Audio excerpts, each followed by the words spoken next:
the other big story that the street is watching out for is BJP's manifesto. What are the key takeaways, and is there a stock impact as well? Let's get across to Tamanna to talk about all of that.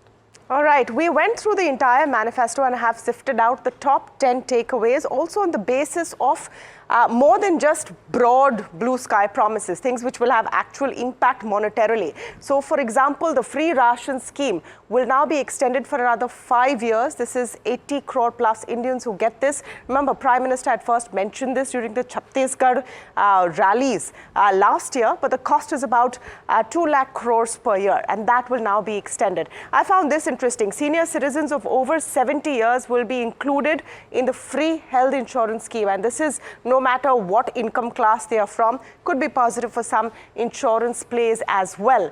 Expansion of the free housing scheme is important, and at the end of this piece I will tell you what stocks this will help with, but that's a big scheme which will go forward. Free electricity to poor households. So they are going for zero electric bill, but not with a government subsidy, but through the rooftop solar scheme, and this is key as well. They've also said that they want to create appliances in households that can work on solar energy. This is an opportunity actually for Indian manufacturers. The government itself will be investing in expanding the EV charging network, and this becomes key because right now it's largely private players who are doing this. Mudra loan limit has been doubled to 20 lakh rupees, positive for SMEs. The bullet train network will be explored further in the north, south and east corridor. They're expanding metro networks, 5,000 kilometers additional rail tracks per year as well.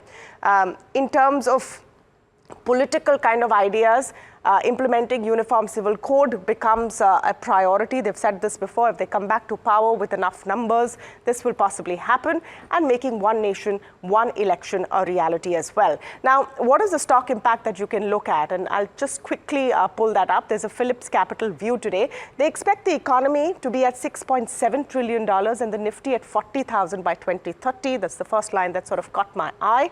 But if I look at how some of these schemes could translate, so the housing push could be positive for a HUDCO, major steel players, NBFCs and cement makers like Ultratech and Ambuja. So watch out for HUDCO today as well.